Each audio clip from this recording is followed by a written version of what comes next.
శేర్లింగంపల్లి నియోజకవర్గ ప్రజాకూటమి అభ్యర్థి భవ్య ఆనంద ప్రసాద్కు మద్దతుగా Congress party star campaigner Vijayashanti ఎన్నికల ప్రచారాన్ని నిర్వహించారు. గచ్చిబౌలి నుంచి లింగంపల్లి, పాపిరెడ్డి కాలనీ వరకు రోడ్ షోలో విజయశాంతి పాల్గొని ప్రసంగించారు.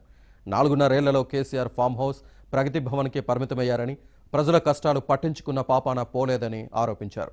ప్రజా సంక్షేమాన్ని విస్మరించిన టీఆర్ఎస్ ప్రభుత్వాన్ని సాగనంపాలని పిలుపునిచ్చారు.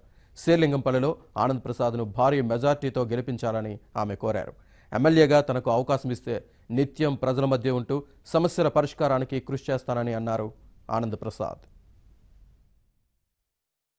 తెలుగుదేశం పార్టీ మాత్రమే ఇక్కడ అభివృద్ధి చేయగలదనే ఉద్దేశంతో అత్యధిక మెజారిటీతో గెలిపించడం జరిగింది. ఆయన ఏం చేశాడు? 2 సంవత్సరాల తర్వాత మీ ప్రజా శ్రేయస్సు కోసం అని చెప్పేసి పార్టీ మారాడు.